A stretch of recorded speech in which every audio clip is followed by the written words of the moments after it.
काशीपुर नामक बहुत ही सुंदर सा गांव था। उसी गांव की एक टूटी हुई झोपड़ी में एक रघुवीर नाम का मोची रहा करता था। रघुवीर बहुत ज़्यादा मेहनती था और मन लगाकर काम किया करता।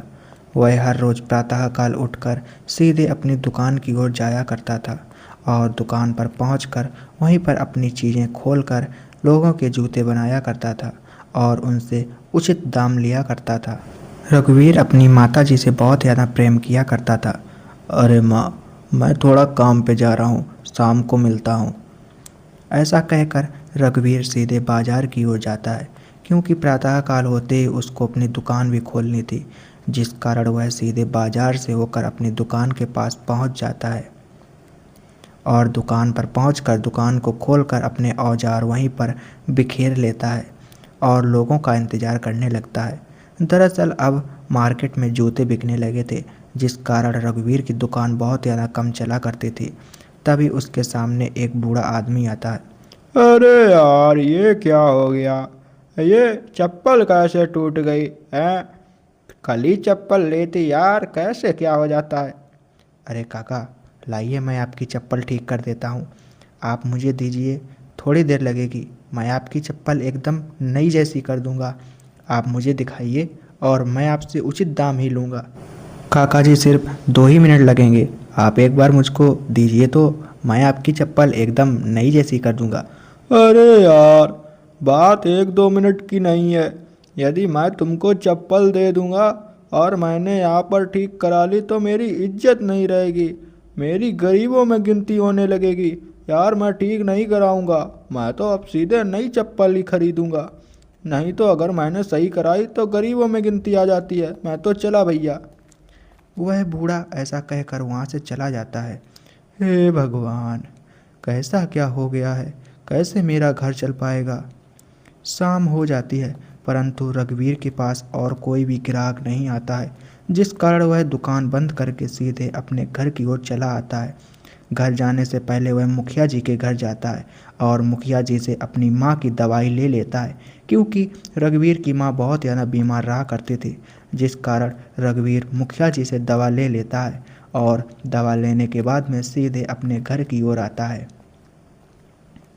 शाम का टाइम था। घर आते आते उसको काफ़ी ज़्यादा शाम हो जाती है और घर पहुंचकर सीधे अपनी माँ के पास जाता है।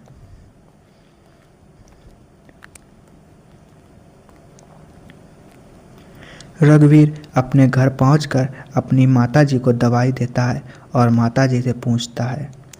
अरे माँ, मैंने आज बहुत ही ज़्यादा काम किया, परंतु कोई दुकान पर कोई ग्राहक ही नहीं आया। कुछ खाना पका हो तो बता दो, थोड़ा बहुत खाना खा लेता हूँ। वैसे भूख बहुत ही ज़्यादा तेज़ लगी है और आज ज़्यादा बिक्री भी नहीं हुई है। बहुत ही कम लोग आए थे। लोग अब जूते पहनना ज़्यादा पसंद करने लगे। अरे बेटा, मैं कहाँ से लाऊं खाना, थोड़ा खाना बचा था वही बना दिया। अब तो राशन भी ख़त्म हो रहा है। तुम कुछ करो बेटा, कोई दूसरा काम ढूंढो, नहीं तो ऐसे कुछ नहीं हो पाएगा। तभी वहाँ पर रघुवीर का पड़ोसी आ जाता है। ए भैया, और गरीब के गरीब ही रहोगे? खोली का किराया कब दोगे? इस घर में तुम रहते हो और इसका किराया नहीं भर पाते हो। खाना बड़ा अच्छा अच्छा खाते हो। किराया कब दोगे? अरे भैया, मैं आपका किराया जल्दी ही लौटा दूंगा। वैसे भी अब थोड़ी दुकान कम चलती है, जिस कारण किराया नहीं दे पाता हूँ। मैं आपका किराया जल्द से जल्द दे दूंगा। आप मुझे 2-3 दिन का टाइम दीजिए। ए भैया, ये 2-3 दिन का टाइम कुछ नहीं चलता है। कल आऊँगा किराया लेना। अगर किराया नहीं दिया तो घर से निकाल दूंगा। मैंने बता दिया तुमको, ठीक है? कल आऊँगा, पैसे पैसे जोड़ के रखना, ठीक है? ऐसा कहकर वह आदमी वहाँ से चला जाता है। तभी रघुवीर और उसकी माँ दोनों लोग खाना खाते हैं। अरे माँ, थोड़ा खाना खा लो, मैं पैसों का इंतज़ाम करूँगा और कल तक थोड़े बहुत पैसे तो बचा ही लूँगा, जिससे कि घर का खर्चा चल जाएगा। रघुवीर आराम से लेट जाता है, परंतु उस आदमी के कड़वे शब्द रघुवीर को अभी भी चुभ रहे थे। उसको रात भर नींद नहीं आती है। वह रात भर सोचता रहता है कि कल पैसे का इंतजाम कैसे करेगा। प्रातःकाल होते ही रघुवीर फिर से अपनी दुकान की ओर जाने लगता है, क्योंकि उसे अपनी दुकान पर काम करना था, जिस कारण वह सीधे अपनी दुकान पर जाता है। रघुवीर बाजार से होकर जा ही रहा था, तभी उसे बाजार में कुछ सुनने को मिलता है। अरे भैया, आओ आओ आओ, देखो मैं कैसी मशीन लेकर आया हूँ। इसमें जूते डालो, जूते एकदम नए जैसे बन जाते हैं भैया। आओ आओ आओ, एक बार चेक करके भी देखो। ये कैसी मशीन है जिसमें जूते डालो और एकदम नए बन जाते हैं? अब तो मोची का काम खत्म ही हो जाएगा। हे रघुवीर, तूने सुना बाजार में नई मशीन आई है जिसमें जूते डालते हैं, वो जूते एकदम नए जैसे बन जाते हैं? तूने सुना? अब तो तेरा दुकान जो भी चलती थी वो भी बंद हो जाएगी। अरे अरे भाई साहब, आप ये मशीन लेकर क्यों आए हैं? आपको पता है वैसे भी मोची का घर नहीं चल पाता है दुकान से। आप ये दुकान लेकर भी आ गए हैं, अब मेरी दुकान कैसे चलेगी? आप ही बताओ। आप इस दुकान को ले जाओ, आप इस मशीन को ले जाओ, नहीं तो मैं तो पूरी तरह से बर्बाद हो जाऊंगा। अरे अरे, कैसी दुकान है और कौन से ग्राहक? तुम तो ग्राहक से बहुत ज़्यादा अमीर बन गए हो ना? हैं? तुम्हारी दुकान बहुत ही ज़्यादा चलती थी, जिस कारण तुम अमीर बन गए ना।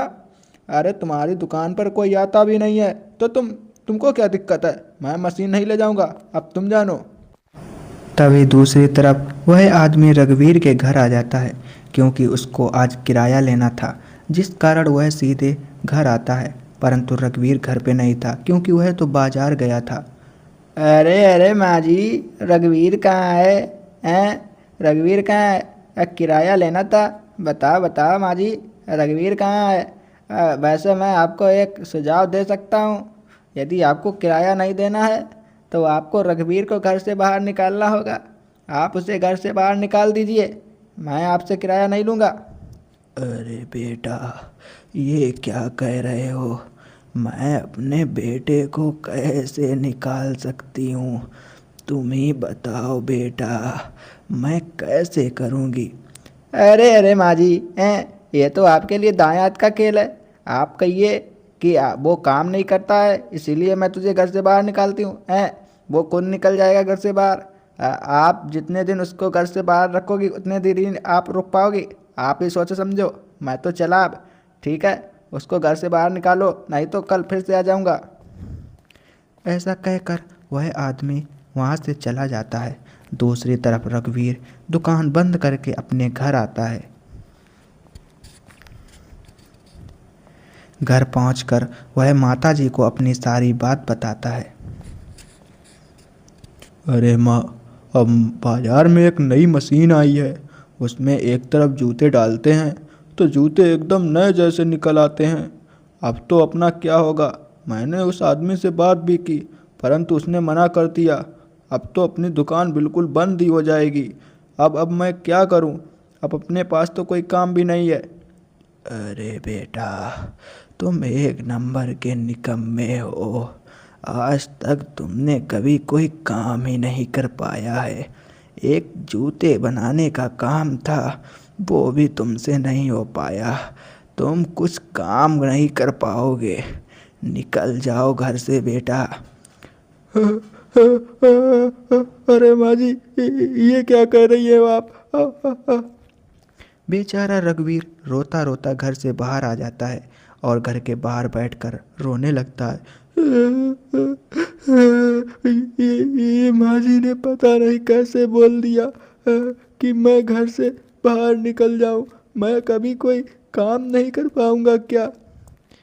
बेचारा रघुवीर रोता रोता एक जंगल पहुंच जाता है और वहीं एक जंगल के तालाब के किनारे बैठकर रोने लगता है। हे भगवान, मेरी मदद करो। मुझे मेरी माँ ने भी मुझसे घर से बाहर निकाल दिया। पता नहीं, आज तक तो कभी ऐसी रूठी नहीं थी जो आज रूठ गई। आगे की कहानी देखने के लिए सब्सक्राइब करें और पार्ट 2 कमेंट करें।